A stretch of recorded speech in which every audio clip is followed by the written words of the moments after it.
नमस्कार विद्यार्थी मित्रांनो, द्वितीय सत्रामध्ये आपल्या इयत्ता 6वीच्या सर्व विद्यार्थ्यांचं सहर्ष स्वागत। विद्यार्थी मित्रांनो, आपण प्रथम सत्रामध्ये यूट्यूब चॅनलचा देखील उपयोग केला। आपण ऑनलाईन शिक्षण घेत असताना त्यानंतर आपण झूम ॲपच्या माध्यमातून मध्यंतरीच्या काळामध्ये आपण ऑनलाईनमध्ये झूम ॲपचा आपण मोठ्या प्रमाणावर उपयोग केला। तर पुनश्च एकदा द्वितीय सत्रामध्ये आपण यूट्यूबच्या माध्यमातून आपली ही शिकण्याची आंतरक्रिया जी आहे ती आपण सुरू ठेवणार आहोत। तरी देखील आपल्या 6 महिन्यानंतरच्या द्वितीय सत्रामध्ये पुनश्च एकदा सर्व विद्यार्थ्यांचे सहर्ष स्वागत करतो। तर विद्यार्थी मित्रांनो, आपण इयत्ता 6वी विषय विज्ञान या विषयामध्ये अनेक घटकांचा अभ्यास करत आलेलो आहोत। तर आज आपण अशाच एका सुंदर अशा घटकाला आपण आज सुरुवात करणार आहोत। इयत्ता 6वी विषय विज्ञान lesson number 9 and lesson name is motion and types of motion, गती व गतीचे प्रकार। तर बघा, आपण दैनंदिन जीवनामध्ये जगत असताना अनेक वस्तू बघतो, अनेक ऑब्जेक्ट आपण दिवसभरामध्ये बघत असतो की प्रत्येक ऑब्जेक्टला एक विशिष्ट प्रकारची गती असते। मग आपण गती म्हणजे काय आणि गतीचे प्रकार कोणकोणते असतात, motion, what you mean by motion and how many types of motion, या पाठातून आपण या सर्व गोष्टींचा अभ्यास करणार आहोत। तर चला, आपण आपल्या मध्ये जास्त वेळ न घेता आपल्या आजच्या या पाठाला आपण सुरुवात करणार आहोत, ज्या पाठाचं नाव आहे motion and types of motion. Motion म्हणजे गती अँड टाइप्स ऑफ मोशन, गतीचे प्रकार। तर बघा विद्यार्थी मित्रांनो, आपण सर्वांनी हा पाठ शिकत असताना आपल्या सायन्स सब्जेक्टचं टेक्स्टबुक आपल्या समोर असणं गरजेचं आहे, कारण की यामध्ये पाठ्यपुस्तक मंडळाने विविध आकर्षक असे चित्र या ठिकाणी आपल्याला दिलेले, ज्या चित्रांच्या साहाय्याने आपली लर्निंग प्रोसेस फार चांगल्या प्रकारे होऊ शकते। तर प्रत्येकाने पुस्तक हे समोर ठेवणं गरजेचं आहे। तर चला, आपण आपल्या घटकाकडे वळूया, motion and types of motion. तर बघा, ऑब्झर्व अँड डिस्कस। बघा, या ठिकाणी तुम्हाला चित्र दिसतंय, ऑब्झर्व अँड डिस्कस, बघा आणि चर्चा करा। तर बघा, या ठिकाणी जे चित्र दिसतंय या चित्रांचं ऑब्झर्वेशन करायचं आहे आणि काय दिसतंय ते आपल्याला त्याच्यावरती काय करायची, चर्चा करायची। तर आपण जर बघितलं या ठिकाणी, तर आपल्याला ते चित्र या पाठ्यपुस्तकामध्ये दिसत आहे, त्या प्रत्येक चित्राचं आपण जर वर्णन केलं तर प्रत्येक चित्रामध्ये आपल्याला मोशन बघायला मिळेल। तर बघा, या ठिकाणी ऑब्जेक्ट इन मोशन, ऑब्जेक्ट म्हणजे वस्तू, म्हणजे या चित्रामध्ये असणाऱ्या सर्व वस्तू, म्हणजे यांना काय म्हणणार आपण, ऑब्जेक्ट। तर बघा, या चित्रामध्ये तुम्हाला काय काय दिसतंय, एक मुलगा आहे, त्याने फुटबॉलला किक मारलेली आहे, म्हणजे तो फुटबॉल जो दिसतोय आपल्याला या चित्रामध्ये, तर तो फुटबॉल देखील एका विशिष्ट अशा मोशनमध्ये आहे। त्यानंतर टॉप भोवरा दिसतोय, तो भोवरा सुद्धा काय करतोय, फिरतोय, म्हणजेच भोवऱ्याला सुद्धा एका विशिष्ट प्रकारची मोशन प्राप्त झालेली आहे। त्यानंतर एक मुलगा आहे, तो वरती बॉल त्याने काय केलेला आहे, फेकलेला आहे आणि तो बॉल खालच्या दिशेने येतोय, म्हणजे त्या बॉलला देखील एका विशिष्ट प्रकारची काय प्राप्त झाली आहे विद्यार्थी मित्रांनो, गती प्राप्त झालेली आपल्याला या ठिकाणी बघायला मिळते। त्यानंतर एरोप्लेन दिसतंय तुम्हाला, ते हवेत जरी आहेत परंतु ते एका विशिष्ट अशी मोशन त्या एरोप्लेनला सुद्धा प्राप्त झालेली आहे। त्यानंतर एक कुंभार दिसतोय, पॉटर, तर तो पॉट तयार करतोय, मडके तयार करतोय, परंतु त्या मडक्याच्या खाली आपण जर बघितलं तर एक व्हील दिसतंय, म्हणजे ते व्हील ज्या वेळेस त्या व्हीलला एक विशिष्ट प्रकारची मोशन प्राप्त होते त्यावेळेस त्या व्हीलवरती असणाऱ्या मातीचा गोळा जो असतो त्याला देखील एका विशिष्ट प्रकारची मोशन प्राप्त होते आणि मग जो कुंभार असतो तो एका विशिष्ट प्रकारचं मडकं म्हणजे पॉट त्या मातीपासून तयार करत असतो. म्हणजे आपण एकंदरीत जर बघितलं तर या चित्रामध्ये ज्या सगळे ऑब्जेक्ट दिसत आहेत, ज्या वस्तू दिसत आहेत, या प्रत्येक वस्तूला एक विशिष्ट प्रकारची मोशन या ठिकाणी प्राप्त झालेली आपल्याला निदर्शनास येते. तर बघा, in our day to day life, आपल्या दैनंदिन जीवनामध्ये we see many moving object. आपण दैनंदिन जीवनामध्ये अशा वेगवेगळ्या वस्तू बघतो की त्यांना एका विशिष्ट प्रकारची काय असते, गती असते. Moving object are said to be object in motion. बघा, आता ज्या वस्तूंना गती असते, ज्या वस्तू गतिमान असतात, त्या वस्तूंना ज्या वस्तू moving object are said to object in motion. म्हणजे ज्या वस्तूंना गती असते त्या वस्तूंना ऑब्जेक्ट इन मोशन म्हणजे त्या वस्तूंना काय प्राप्त झालेले असते, गती प्राप्त झालेली असते. Discuss which object in the above picture are in motion. तर बघा, तर आपण आता चर्चा करणार आहोत की वरील वस्तूंना कुठल्या प्रकारची गती प्राप्त झालेली आहे. What difference are seen in their motion. तर आपल्याला या वेगवेगळ्या गतीमध्ये काय फरक जाणवतोय त्याविषयी सुद्धा आपण काय करणार आहोत, अभ्यास करणार आहोत. तर बघा, first motion. What you mean by motion. Motion म्हणजे काय हे आपल्याला समजावून घेणं फार गरजेचं आहे. तर बघा विद्यार्थी मित्रांनो, while waiting for a bus at a bus stop, other vehicle appear to be in a state of motion. On the other hand, when you are in motion yourself, a still object appears to be a moving. For example, the trees are seen to run backward while you are traveling in train. तर बघा विद्यार्थी मित्रांनो, ज्या वेळेस आपण बस स्टॉपवरती बसने आपण प्रवास करत असतो आणि ज्या वेळेस बस स्टॉपवरती बस येऊन थांबते त्यावेळेस आपली बस थांबलेली असते, परंतु शेजारची बस ही एका विशिष्ट मोशनमध्ये म्हणजे एका विशिष्ट गतीमध्ये ती आपल्या शेजारून जात असते. त्यावेळेस आपल्याला असं वाटतं की आपली बस त्यावेळेस थांबलेली जरी असली तरी पण आपल्याला असं वाटतं की आपली बस पण काय करते, धावते. म्हणजे हे आपल्याला एक विशिष्ट प्रकारची मोशन आपल्याला प्राप्त झालेली असते, त्यामुळे ते आपल्याला तसंच जाणवतं. किंवा आपल्याला बऱ्याच वेळेस आपण जेव्हा ट्रेनने किंवा बसने प्रवास करत असतो त्यावेळेस आपण सरळ दिशेने पुढे जात असतो आणि आपल्या रस्त्याच्या कडेला असलेले झाडं वगैरे असतात ते आपल्याला पाठीमागच्या दिशेने धावताना दिसतात.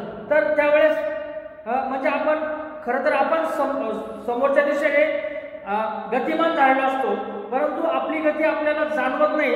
परंतु जे आपल्या रस्त्याच्या शेजारी जे झाडं असतात ते आपल्याला मागच्या दिशेने पळताना आपल्याला दिसतात. तर बघा, object is seen by and observe to change in place continuously though object is said to be a motion. म्हणजेच काय, तर बघा विद्यार्थी मित्रांनो, if an object is seen by and observe to change it place continuously. म्हणजे एखादी वस्तू म्हणजेच काय, तर एखादी वस्तू कंटिन्युअसली म्हणजे सतत आपली जागा बदलवत असेल तर अशा वस्तूला object is said to be a motion. म्हणजे अशा वस्तूला आपण काय म्हणूया, तर मोशन म्हणजेच काय, गतिमान म्हणूया. Change of place of an object is called displacement. म्हणजे समजा एखादी वस्तू सतत आपली जागा बदलवत असेल तर त्या क्रियेला म्हणतात डिस्प्लेसमेंट. डिस्प्लेसमेंट म्हणजे मराठीमधून आपण जर त्याला म्हटलं विस्थापन, त्याच्यासाठी एक पर्टिक्युलरली शब्द आहे विस्थापन. म्हणजेच काय, तर एखादी वस्तू, आता फॉर एक्झाम्पल एक बस आहे, ती बस या स्टॉपवरती थांबल्यानंतर परत थोड्या वेळाने पुढच्या स्टॉपवरती जाणार आहे. म्हणजे या स्टॉपपासून तर पुढच्या स्टॉपपर्यंत तिची जी तिने जी जागा बदलवलेली आहे त्याला म्हणणार आपण विस्थापन. म्हणजे ज्या वस्तूला गती असते ती वस्तू नेहमी काय करत असते, विस्थापन करत असते, म्हणजे जागा बदलवत असते. त्याला आपण इंग्लिशमध्ये आपल्या सायन्सच्या लँग्वेजमध्ये म्हणतात डिस्प्लेसमेंट. बघा, an object in motion continuously undergoes displacement. बघा, म्हणजेच काय, तर ज्या वस्तूला गती असते ती वस्तू सतत काय करत असते, डिस्प्लेसमेंट करत असते, म्हणजेच ती जागा बदलवत असते. तर बघा, the continuous displacement of an object is called motion. म्हणजे समजा एखादी वस्तू सतत जागा बदलवत असेल तर आपण त्या वस्तूला म्हणणार गतिमान वस्तू म्हणणार. आपण त्या वस्तूला कोणती वस्तू म्हणणार? गतिमान वस्तू म्हणणार, म्हणजे मोशन. बघा, तर आता मोशन म्हणजे काय तुम्हाला समजलेलं असेल तर आपण आता बघणार आहोत टाइप्स ऑफ मोशन. आता टाइप्स ऑफ गतीचे प्रकार. आता आपण पहिल्यांदा बघणार आहोत लिनियर मोशन. आता what you mean by linear motion? Linear motion म्हणजे काय तर बघा, अ train or a moving vehicle on a road may travel in straight line or the same direction. This motion and object is called linear motion.